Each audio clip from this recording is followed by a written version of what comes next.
Edward Sterling laughed cruelly as he saw the nun approach the corral. "If you can tame that horse, I'll marry you," scoffed the millionaire. Sister Teresa looked at Tempest, the stallion that had injured 3 horse trainers. Without a word, she entered the corral.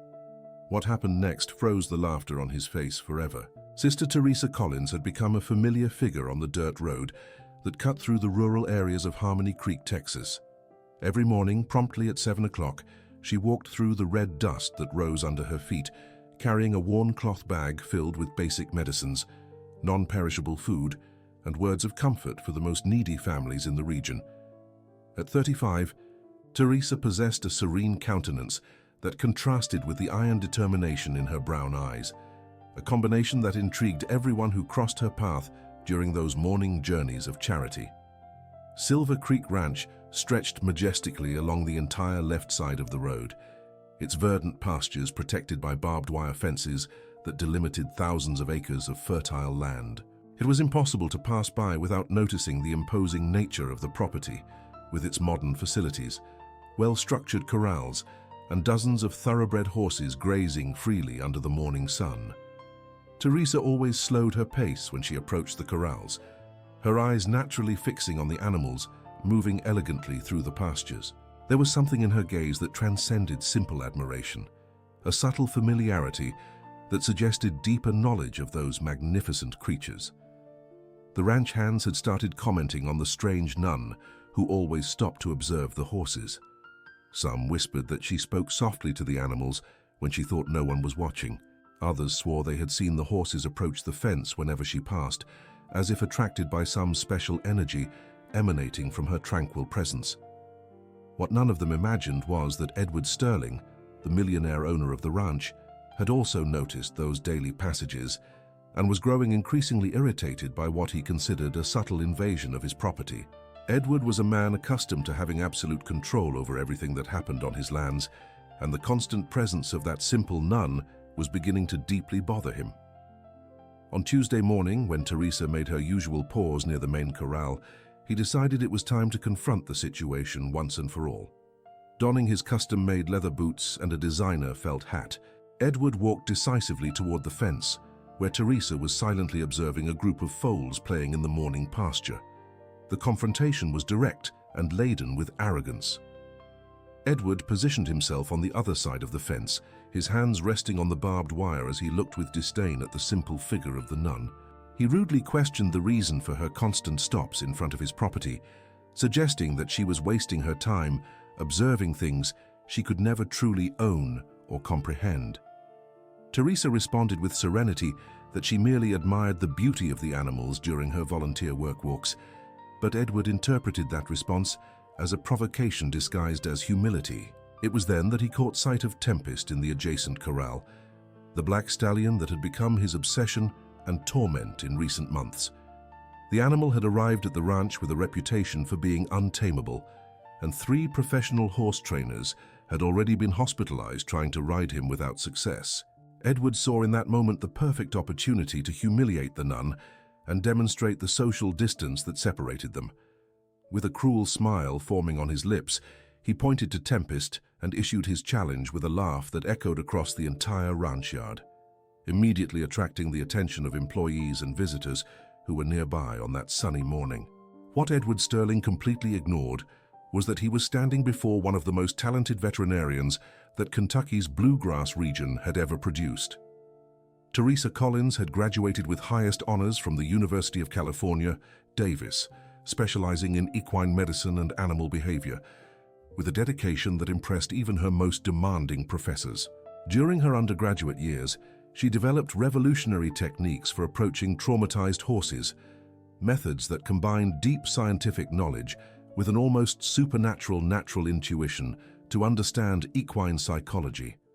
Her veterinary clinic in Los Angeles had become a national reference for treating horses deemed problematic. Owners of renowned stables traveled hundreds of miles to seek Teresa's services, as she had an impeccable reputation for achieving results where other professionals completely failed.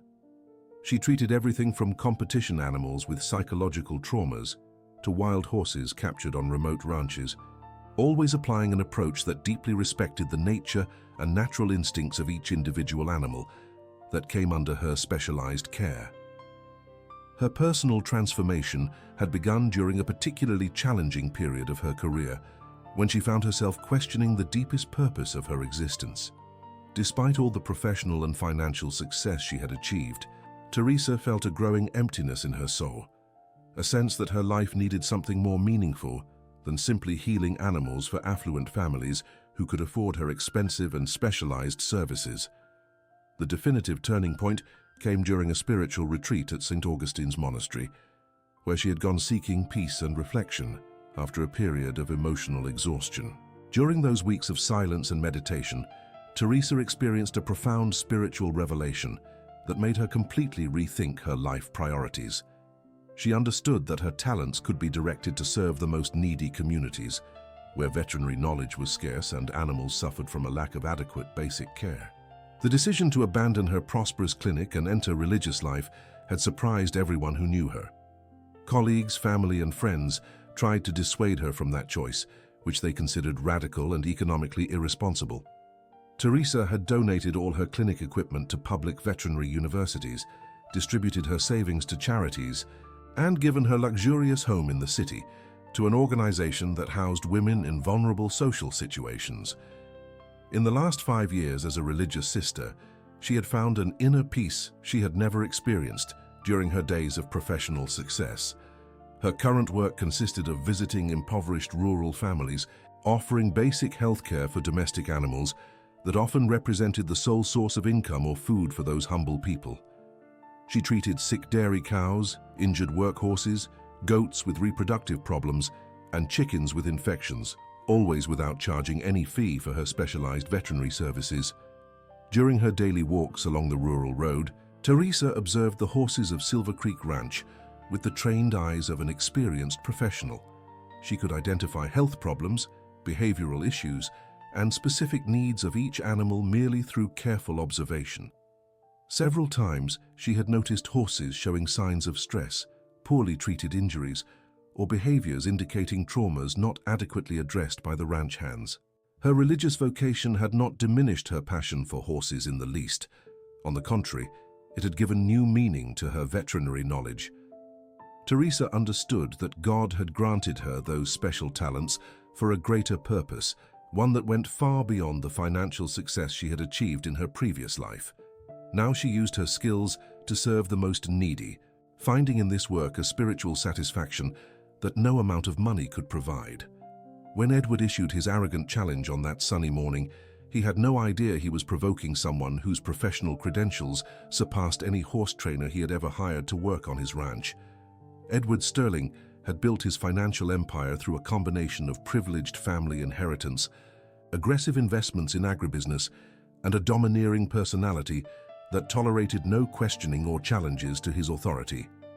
At 42, he controlled over 35,000 acres of fertile land distributed across 3 U.S. states, in addition to significant stakes in meatpacking plants, biofuel refineries, and agricultural export firms.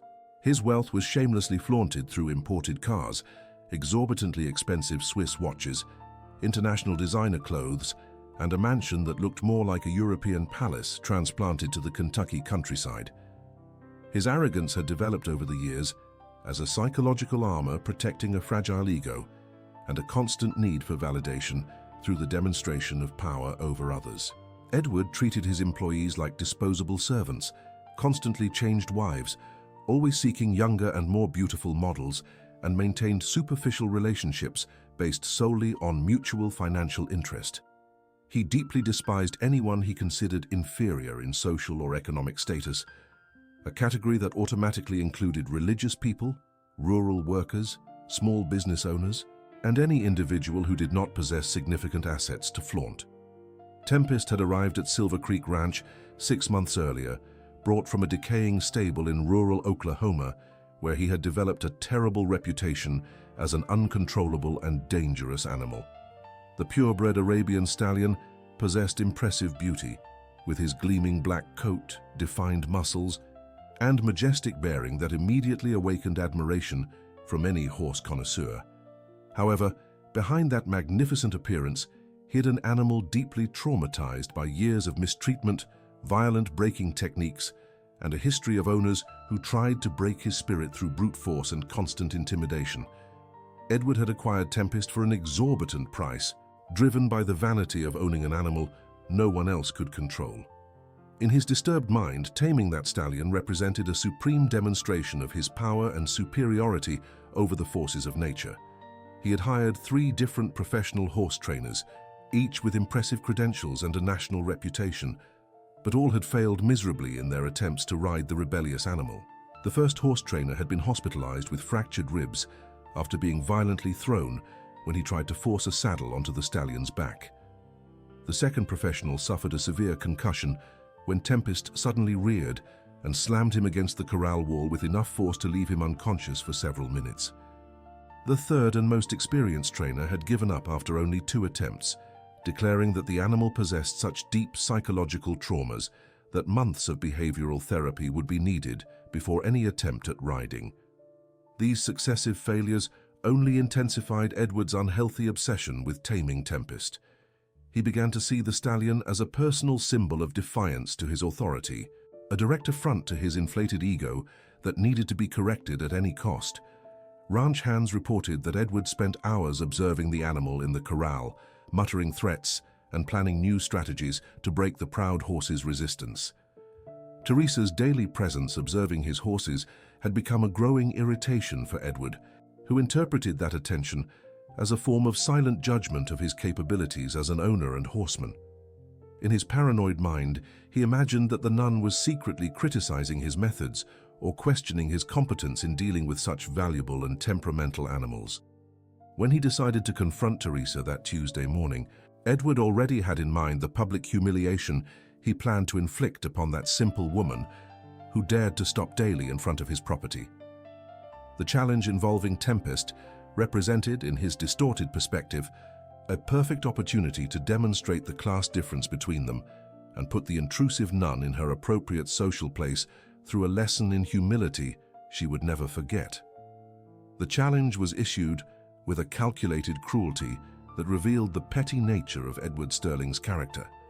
He positioned himself strategically near the main gate of the ranch, where he knew his voice would easily carry to the employee dorms and work areas where dozens of people were performing their morning tasks. With a sadistic smile distorting his aristocratic features, Edward dramatically pointed to the corral where Tempest was isolated. The black stallion nervously pacing in circles like a caged beast, awaiting an opportunity to attack anyone who approached its delimited territory. The laughter that escaped Edward's lips echoed across the ranch yard like the sound of a predator that had cornered its helpless prey. He declared loudly, ensuring that everyone present could clearly hear his words laden with sarcasm and contempt, that if the saintly sister could tame Tempest, he would even be willing to marry her. The cruel joke was accompanied by forced laughter from some closer employees who felt obliged to demonstrate loyalty to their boss, even while recognizing the injustice and cruelty of that provocation, directed at a religious woman who had never shown any disrespect or hostility. Employees began to approach discreetly, drawn by the unusual commotion developing near the main gate. Ranch hands, cowboys, mechanics, cooks, and administrators gradually formed an irregular semicircle around the fence where Teresa stood, her serene posture contrasting dramatically with the verbal aggression Edward directed against her. Some of the older ranch workers showed visible discomfort with the situation, recognizing the genuine kindness of that nun, who always respectfully greeted everyone she encountered during her daily walks through the region. The tension in the air became almost palpable as Teresa calmly walked toward the corral gate where Tempest awaited, his hooves impatiently pawing the dirt ground. The stallion had positioned himself in the center of the fenced space, his nostrils flared, catching the approaching unfamiliar scents, his muscles tense, ready to explode into violent movement at the slightest sign of threat or invasion of his protected territory. Experienced ranch hands knew the explosive temperament of that animal well, and some instinctively took steps back, fearing to witness a serious accident that could result in severe or even fatal injuries for the unsuspecting nun. Edward continued his sadistic provocation, commenting loudly on the naivety of simple people who believed they possessed knowledge about matters that required years of experience and significant financial investment. He theatrically elaborated on the 3 professional horse trainers who had failed in their attempts to tame Tempest, emphasizing the impressive credentials and national reputation of those experienced men to contrast with the apparent inexperience of a simple nun who had probably never approached a wild horse in her entire life, protected by the walls of a convent. The crowd of spectators grew constantly, now including visitors who had arrived at the ranch for business meetings and who were attracted by the unusual commotion developing in the main yard. Some employees whispered concerns about the safety of the situation, questioning whether they shouldn't intervene to prevent an accident that could tarnish the ranch's reputation and create legal problems for Edward. However, the absolute authority of the owner and the fear of professional reprisals kept everyone in silent observation, transforming them into involuntary accomplices of that public humiliation orchestrated with cruel precision. Teresa remained serene before the corral gate, her hands clasped at her waist as she observed Tempest with a professional attention that none of those present could adequately comprehend or interpret. Her eyes studied every movement of the animal, every muscle tension, every sign of agitation or defensiveness that the stallion demonstrated through its complex and revealing body language. What appeared to the spectators as a hesitant or fearful pause was, in reality, a meticulous veterinary assessment that allowed Teresa to understand exactly the psychological and emotional state of the traumatized horse awaiting in the corral, mentally preparing to apply specialized techniques she had developed over years, treating similar cases in her previous professional career.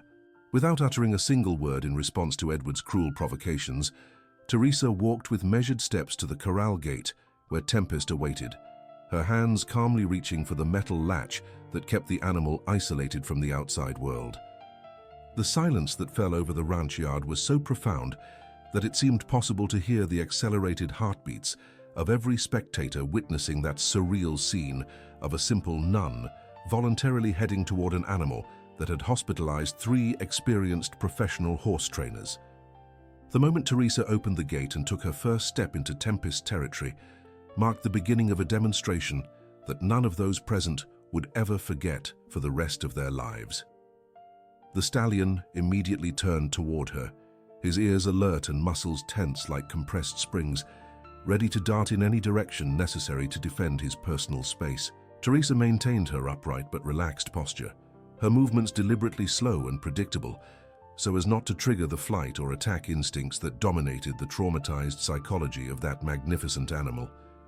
She remained motionless near the entrance of the corral for several minutes that seemed eternal to the anxious spectators, allowing Tempest to gradually grow accustomed to her peaceful presence.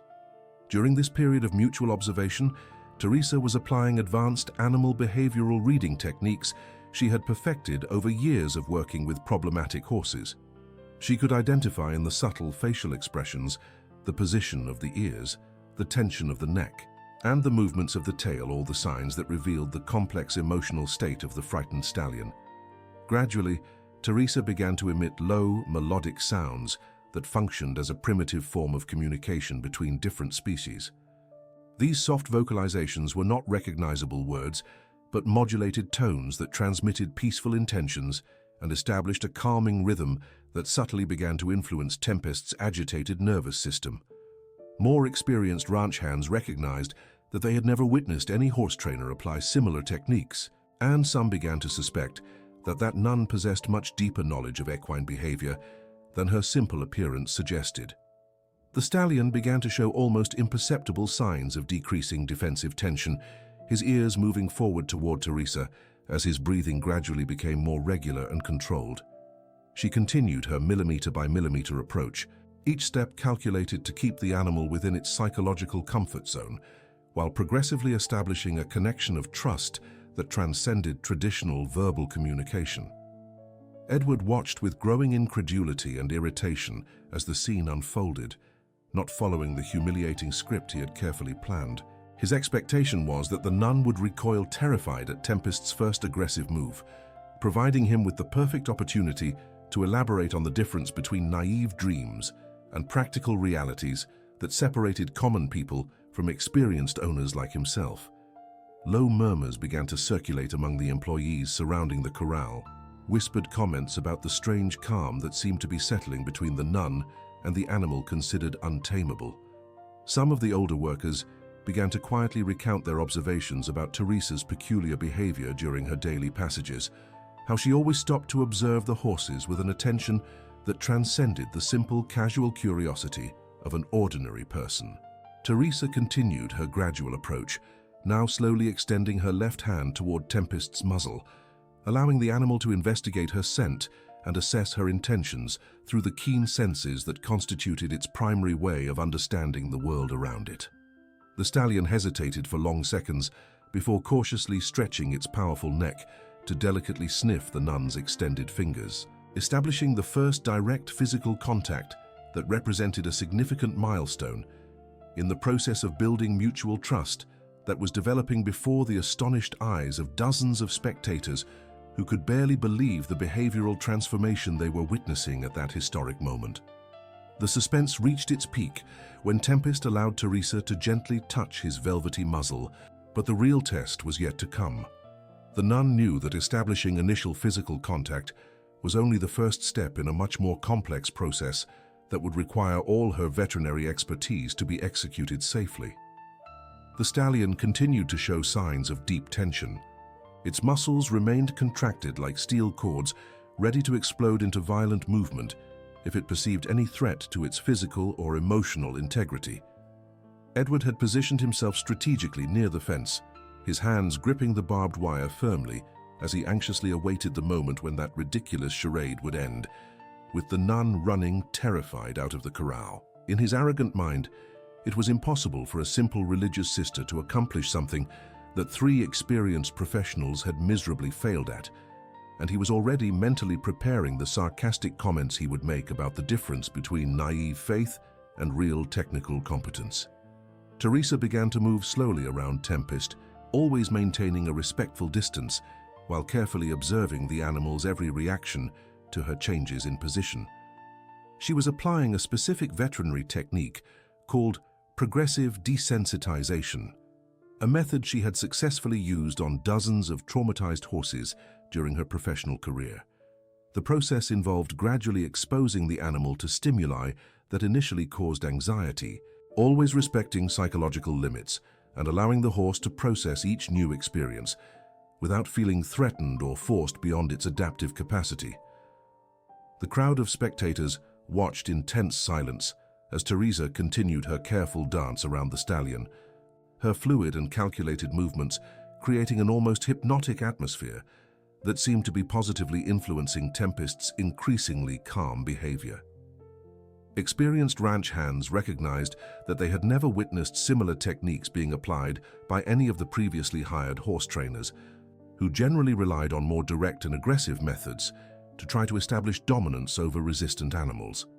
The most dangerous moment arrived when Teresa decided it was time to test the stallion's willingness to accept basic riding equipment. She had located a working rope hanging near the corral fence, and now she would need to approach Tempest, carrying an object that the animal would automatically interpret as a potential threat based on its previous traumatic experiences with violent horse breakers who used similar equipment to force its submission through physical intimidation. Each step Teresa took toward the rope hanging on the fence exponentially increased the tension in the air, with spectators literally holding their breath as they awaited the explosion of violence that seemed inevitable. Tempest had immediately noticed the change in the nun's movements, and its defensive instincts began to reactivate, its nostrils flaring and its hooves nervously scraping against the dirt ground in preparation for a possible escape or direct confrontation. Teresa's veterinary expertise proved crucial at this critical moment, as she managed to perceive exactly when the stallion's anxiety level was approaching the breaking point that could trigger a violent and unpredictable reaction. Instead of continuing her approach to the rope, she paused immediately and turned her attention completely to the animal, once again using her calming vocalization techniques to restore the emotional balance that had been disturbed by the presence of the threatening equipment. Edward began to show visible signs of impatience and irritation with the prolonged duration of that demonstration, which was attracting much more attention and interest than he had originally anticipated. His expectation was that the nun's humiliation would be quick and definitive, providing him with an easy victory that would reinforce his social and intellectual superiority before his employees and visitors. However, the careful and methodical development he was witnessing began to raise uncomfortable doubts about the final outcome of that confrontation he himself had initiated with such arrogant confidence. The tension in the ranch yard was almost unbearable when Teresa finally reached the rope and slowly began to return toward Tempest, the simple equipment casually hanging in her right hand, while she maintained her relaxed and non-threatening posture that had established so much trust with the nervous animal during the previous minutes of gradual and respectful approach. The climax of the demonstration arrived when Teresa approached Tempest carrying the working rope, a moment that made all spectators hold their breath in anticipation of a violent explosion that seemed inevitable. The stallion had positioned itself in the center of the corral, its muscles tense like compressed springs, its ears rapidly alternating between alert and defensive positions as it processed the presence of that object that awakened traumatic memories of painful experiences with previous horsebreakers who had tried to force its submission through brutal methods and constant physical intimidation. Instead of directly approaching the animal with the rope, Teresa applied an advanced veterinary technique she had developed specifically to work with horses traumatized by traditional breaking equipment. She began to manipulate the rope in a completely non-threatening way, moving it slowly through the air in soft circular patterns that created a rhythmic and hypnotic sound. This progressive desensitization technique allowed Tempest to gradually accustom to the presence and movement of the equipment without feeling forced or cornered. Experienced ranch hands watched with growing incredulity as the seemingly untamable stallion began to show signs of curiosity regarding the rope's movements, its ears directed forward toward the rhythmic sound that Teresa continued to produce with scientific precision. It was a behavioral transformation that completely contradicted everything they had observed during the previous months, when Tempest reacted with extreme violence to any approach of similar equipment. The decisive moment arrived when Teresa managed to delicately place the rope around Tempest's neck without provoking any defensive reaction from the animal. The technique she employed was based on years of study in equine psychology and behavioral neuroscience areas of specialization she had developed during her veterinary residency at a renowned university clinic. She understood that traumatized horses needed to relearn positive associations with equipment that had previously been used to cause pain or discomfort. The crowd of spectators watched in absolute silence as Teresa began to apply gentle but firm pressure through the rope, establishing direct communication with Tempest through tactile signals that the animal could understand and accept without interpreting them as threats. Her hands moved with the precision of an experienced surgeon, each adjustment in the rope's tension calculated to keep the stallion within its psychological comfort zone, while progressively expanding the limits of its tolerance to external stimuli. Edward had approached even closer to the fence, his expression of arrogant confidence gradually being replaced by a complex mixture of perplexity and growing irritation. The development of that situation was completely escaping his control, and the demonstration of technical competence he was witnessing began to raise uncomfortable questions about his own limitations as an owner and horseman. His mind began to process the disturbing possibility that that simple nun might possess knowledge he himself did not comprehend. The most spectacular moment of the demonstration arrived when Teresa managed to position herself alongside Tempest and prepare to ride the animal that had defeated 3 professional horse trainers.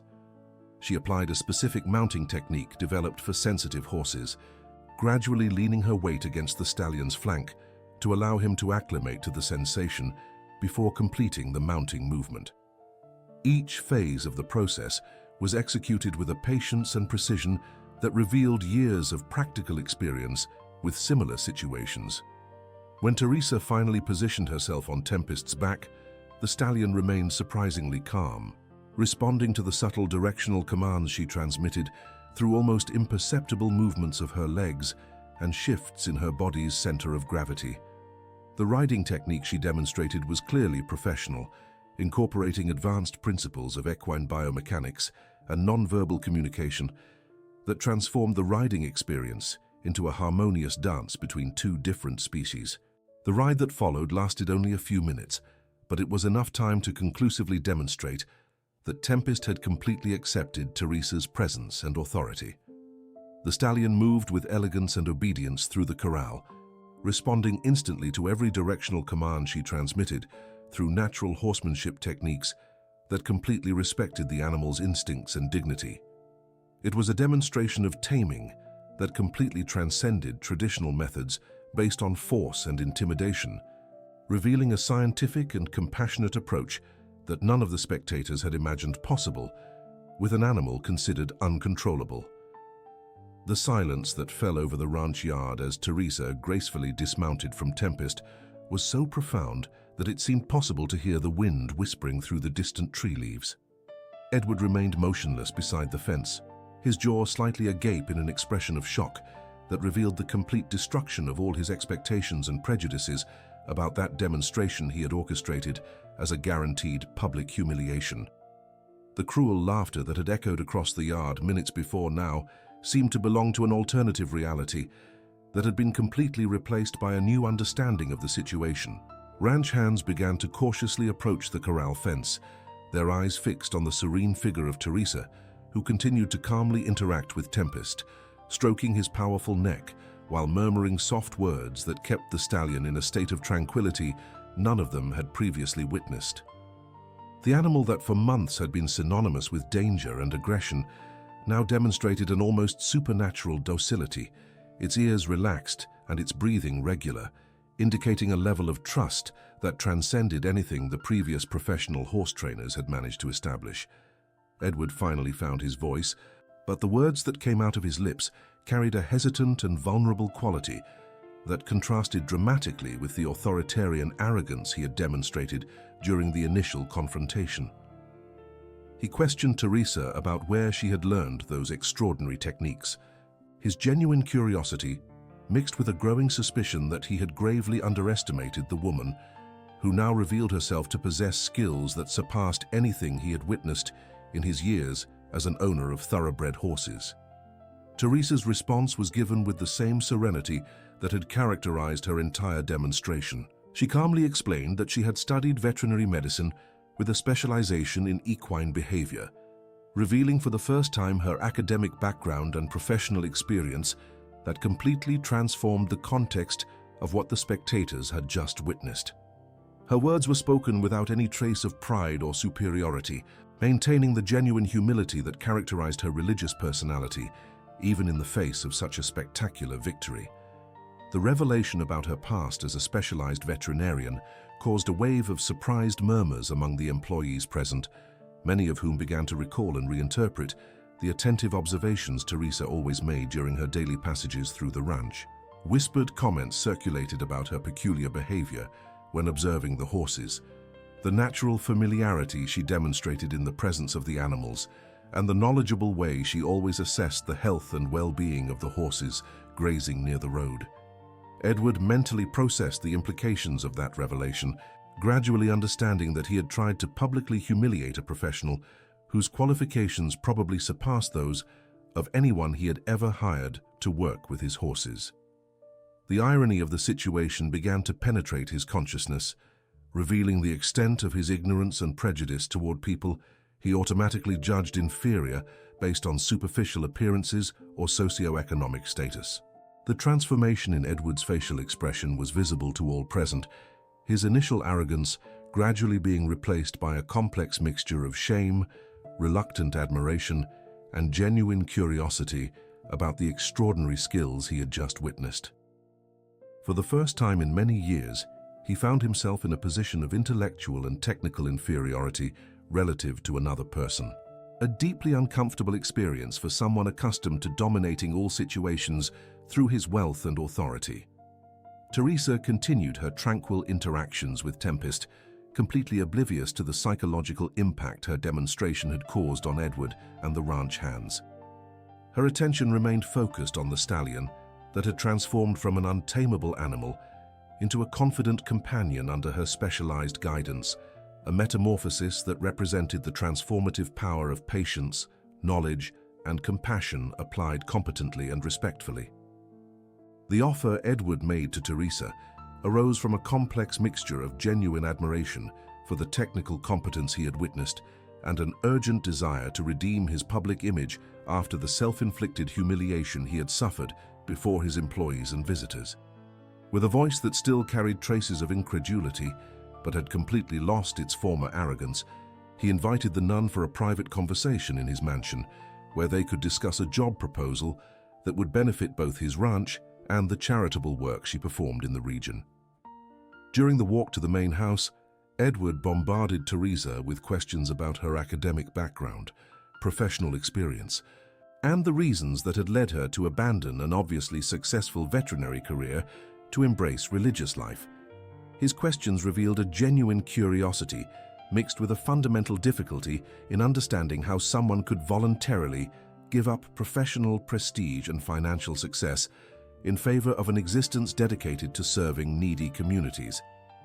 Teresa patiently answered each question, explaining her spiritual journey in a way that Edward could understand the values and priorities guiding her life decisions. She described how she had found in her religious vocation a deeper purpose for her veterinary talents, using her skills to serve rural families who lacked the financial means to hire professional veterinary services for their domestic animals, which often represented their sole source of income or food. The proposal Edward presented was surprisingly generous and well-structured, demonstrating that behind his usual arrogance lay a business mind capable of recognizing mutually beneficial opportunities when properly motivated. He offered Teresa a position as a veterinary consultant for Silver Creek Ranch, with a substantial salary that would be entirely donated to her charitable work in the region, allowing her to significantly expand the reach of her services to needy communities. In addition to financial compensation, Edward proposed making all the ranch's veterinary resources available to support Teresa's community work, including medicines, medical equipment, and transport for emergency cases requiring rapid intervention. He recognized that his ranch possessed abundant resources that could be directed toward important social causes, especially when supervised by someone with Teresa's qualifications and moral integrity. The nun's response revealed the spiritual wisdom she had developed during her years of religious life. She expressed sincere gratitude for the generous offer, but carefully explained that her religious vocation did not allow her to accept a traditional job that could compromise her exclusive dedication to the service of God and the most needy communities. However, she demonstrated openness to establishing a voluntary partnership that would allow the ranch to contribute to the animal welfare of the region without creating conflicts with her religious vows. Edward initially had difficulty understanding the subtle distinction between paid employment and volunteer work. His business mind accustomed to quantifying value exclusively through financial compensation. Teresa patiently explained how her religious vocation had freed her from the need to accumulate personal wealth, allowing her to focus completely on the social utility of her skills, without concerns about financial return or professional recognition. The conversation gradually evolved into a deeper discussion about values, life purpose, and the difference between material success and spiritual fulfillment. Edward found himself confronted with perspectives that fundamentally challenged his worldview based on wealth accumulation and the demonstration of power over others. For the first time in his adult life, he was exposed to an alternative model of success that prioritized social contribution and inner peace over socioeconomic status and political influence. The final proposal that emerged from their discussions was a collaboration agreement that would allow Teresa to use the ranch's veterinary facilities to treat animals from needy families in the region, with Edward providing all necessary resources as a form of social contribution. In return, Teresa would offer voluntary consultation on the care and well-being of the ranch horses, applying her specialized techniques to improve the quality of life of the animals Edward had invested so much money to acquire. This partnership represented a fundamental transformation in the power dynamic between them, evolving from a confrontational relationship based on prejudice and arrogance to a mutually respectful collaboration that would benefit both the local community and the legitimate business objectives of Silver Creek Ranch. The months that followed the agreement between Teresa and Edward witnessed an extraordinary transformation, both at Silver Creek Ranch and in the social dynamics of the surrounding rural region. The partnership that had been born from a humiliating confrontation evolved into a collaboration that benefited dozens of needy families who finally had access to professional veterinary care for their domestic animals, a need that had remained unaddressed for decades in the local community. Edward discovered that his contribution to Teresa's charitable work provided a personal satisfaction that transcended any pleasure he had experienced through his previous financial achievements. For the first time in his life, he directly witnessed the positive impact his resources could have on the lives of real people, especially children and the elderly who depended on domestic animals for their basic subsistence and who previously lost their livelihoods when these animals fell ill without the possibility of adequate treatment. Tempest's transformation became emblematic of the broader changes that occurred at the ranch. The stallion that had symbolized brute force and aggressive domination now represented the benefits of approaches based on understanding, patience, and mutual respect.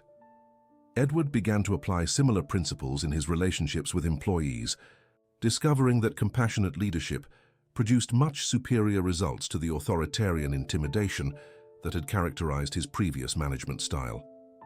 Ranch hands reported a significant improvement in the work environment, with Edward demonstrating genuine interest in the well-being of their families and offering professional development opportunities that were previously unthinkable.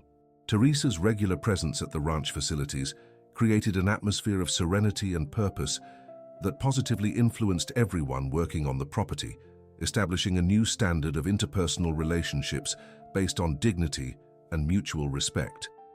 Silver Creek Ranch's reputation in the region began to evolve from a symbol of arrogant ostentation to an example of corporate social responsibility.